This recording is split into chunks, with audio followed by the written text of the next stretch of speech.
Step into any commercial gym and you'll see the exact same post-workout ritual. The second a training session ends, athletes are rushing to slam a protein shake mixed with a massive dose of simple sugars. The logic driving this rush is one of the oldest rules in bodybuilding. To build muscle, you need to consume high amounts of carbohydrates to spike your insulin levels. But look closely at the competitive natural bodybuilding scene, and a major paradox emerges. Many of these athletes undergo contest preparations using extremely low carbohydrate or even strict ketogenic diets, yet they step on stage carrying significant, dense muscle mass. If carbs are an absolute biological requirement for hypertrophy, how is that physically possible? To answer that, we look at a highly anticipated 2025 meta-analysis by Henselmans and colleagues. This infographic summarizes their work, pooling 11 trials to isolate the effect of carbohydrates on hypertrophy. When controlling for calories and protein, look at the bottom diamond chart. Between high and low-carb diets, there was no significant difference in muscle growth.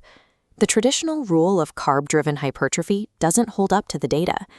To understand why those sugars aren't helping, we have to look inside the body at what protein is actually doing to render carbohydrates completely useless for growth.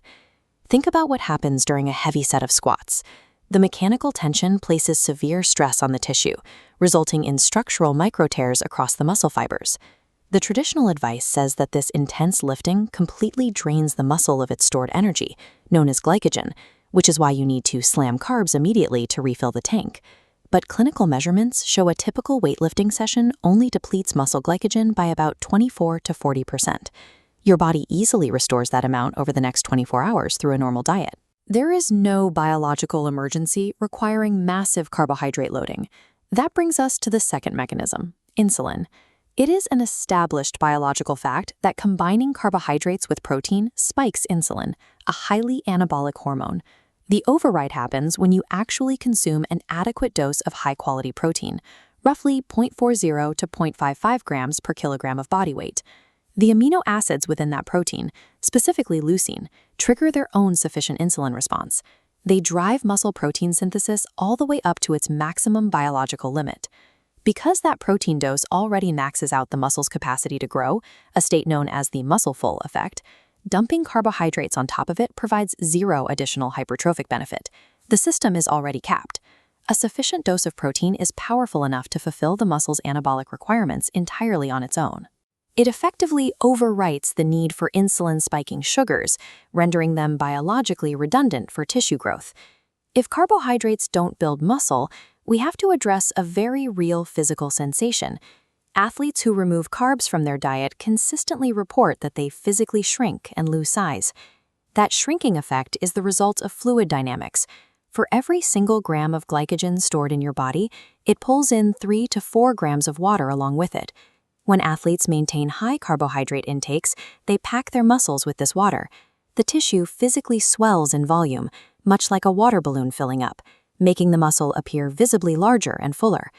This temporary swelling is so pronounced that it actively tricks advanced clinical machines like DEXA scanners. The machines register that extra water weight as fat-free mass, leading researchers to mistakenly record it as new muscle growth. For decades, an entire fitness industry chased an optical and clinical illusion. They confused temporary fluid shifts for permanent contractile tissue growth. To build a nutritional protocol that actually works, we need a simpler mental model. We have to separate the physiological roles of macronutrients into two distinct categories: fuel versus fabric. Think of protein as the fabric. It provides the literal structural architecture and the exact amino acid building blocks required to repair and grow the physical muscle fiber. Carbohydrates are strictly the fuel. They provide the explosive kinetic energy you need to perform the heavy mechanical tension in the gym that signals the fabric to grow in the first place. If your goal is muscle growth, the protocol is straightforward. First, secure your fabric. Hit a daily protein target of 1.6 to 2.2 grams per kilogram of body weight and spread those servings evenly throughout the day. Second, ensure you are in a slight caloric surplus, about 10 to 20% above your maintenance level. You can fill those remaining calories with whatever ratio of carbohydrates and fats best supports your digestion and training energy.